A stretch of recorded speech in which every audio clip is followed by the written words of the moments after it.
The beauty and horror of utilitarianism. As you formally explore your morality and the nature of the conscience within, you will frequently encounter this word, utilitarianism. Now, the literature on utilitarianism is voluminous, and I already have a longer lecture posted on it. In this video, I'll keep it short by defining it and then explaining its most important strengths and weaknesses. My position is that utilitarianism describes something important about your morality. You have a bit of it within you, but I do not believe it describes or explains all of your morality. Utilitarianism can be beautiful, but also horrible in some situations.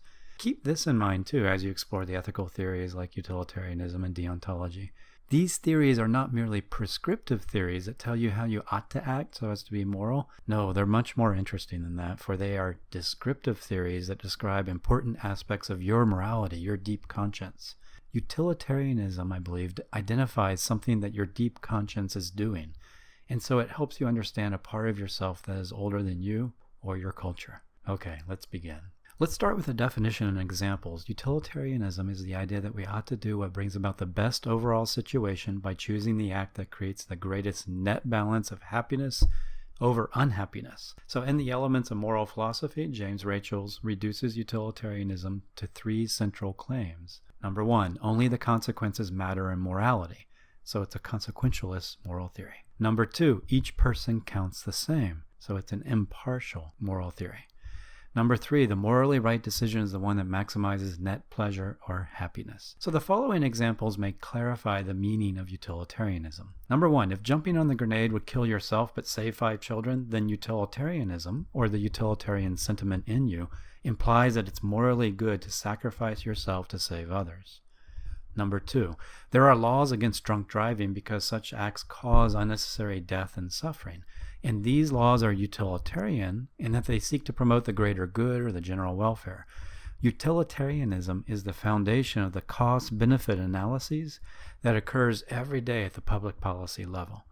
So utilitarianism is the main principle shaping the coronavirus lockdown as I speak. Number three, let's look at a third example to understand this idea of net happiness. Let's say this town wants to force me to sell my property for the greater good, a shopping mall. The calculation is that 50,000 people will be 2 hedons happier. A hedon is a unit of pleasure. Now, I'm the only person who will suffer. I'll experience 10,000 dolors. A dolor is a unit of suffering.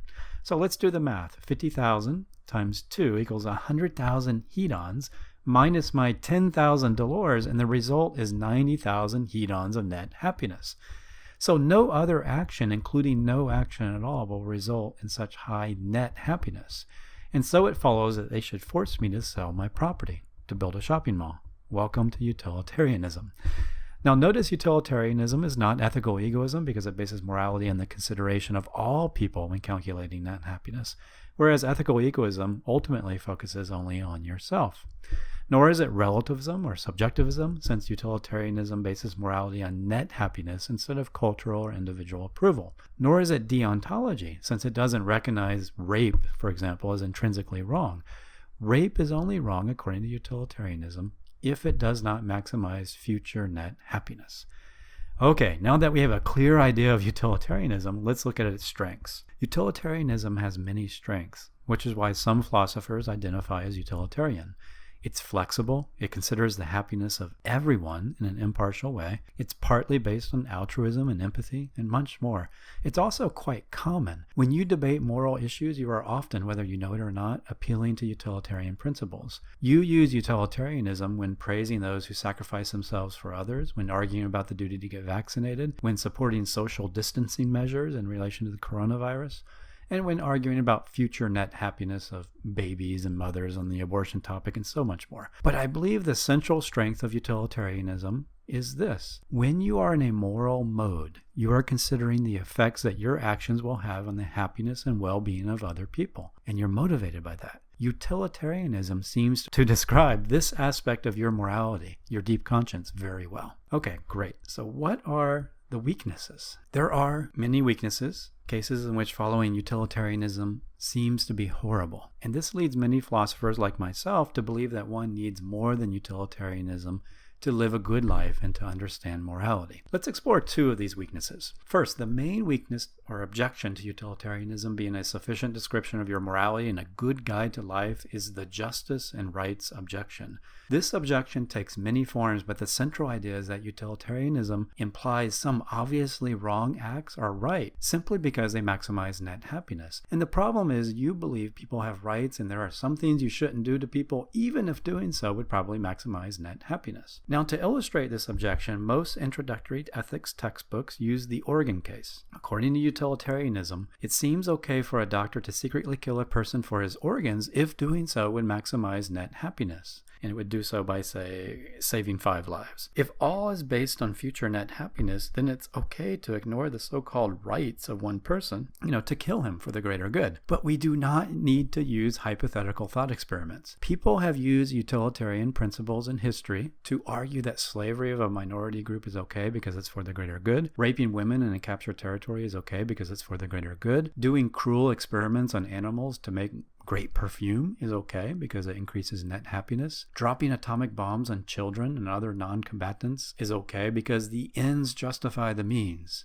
Utilitarianism. Cheating a handful of customers is okay for the greater good, and performing experiments on humans without their consent, like in the Tuskegee experiments, that is acceptable because they increase scientific knowledge and maximize net happiness.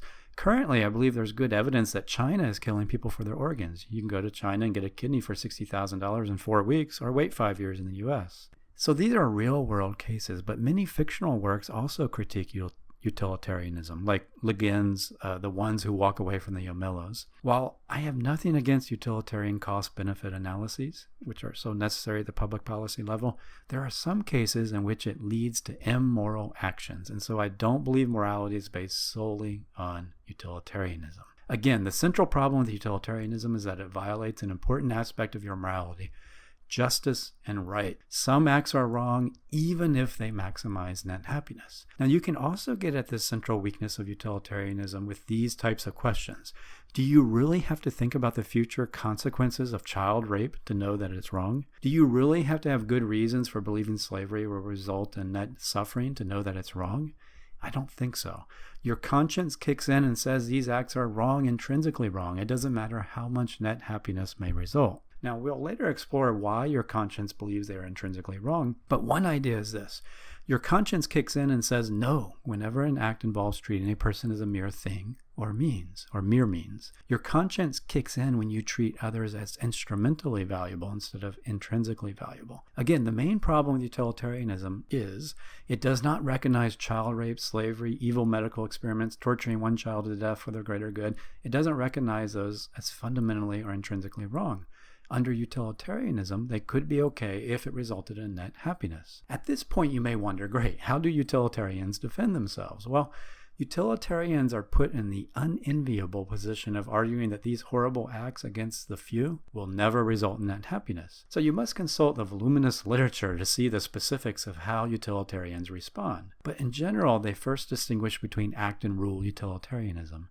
They then use speculative ad hoc reasoning to argue that child rape, slavery, horrible medical experimentation, and other evils could never maximize net happiness. Now, I won't get into the details of this debate, but will simply say, I do not think these utilitarian arguments work. Some acts are simply wrong no matter how much net happiness or net suffering may result. Rape of an unconscious victim is wrong even if it were the last in the universe, and so there are no future consequences. Now, a second criticism is a practical one. The utilitarian within you uses phrases like for the greater good, but this is one of the most frightening phrases I know. So much evil has been done in the name of the greater good. I believe it was Stalin who said we must crack a few eggs to make an omelet, and then he proceeded to kill millions to achieve his utopian vision, his greater good. Too much utilitarianism worries me because of the way that people use it in the real world. Any act becomes right if we can persuasively argue that it will promote future net happiness and help us reach some utopian vision or avoid some possible dystopia. When we construct future utopias, people become mere means or mere obstacles to reaching that utopia, or they become indifferent blobs of gray.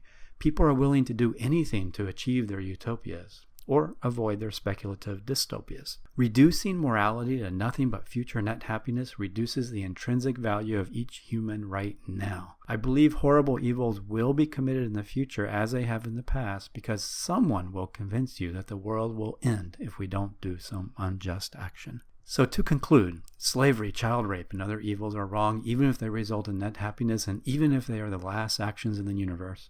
We don't construct rules against child rape because child rape doesn't result in net happiness. No, child rape is just wrong. Utilitarianism cannot ultimately account for the intrinsic wrongness of these acts. As to why it's wrong, we must supplement utilitarianism with other approaches like deontology. For example, your conscience kicks in and says no whenever you desire to use a person as a mere means or thing. Your conscience is deeper and more complex than any one ethical approach. Again, utilitarianism is the foundation of much good, but also some of the greatest horrors. Reducing morality to nothing but future net happiness reduces the intrinsic or fundamental value of each human being right now.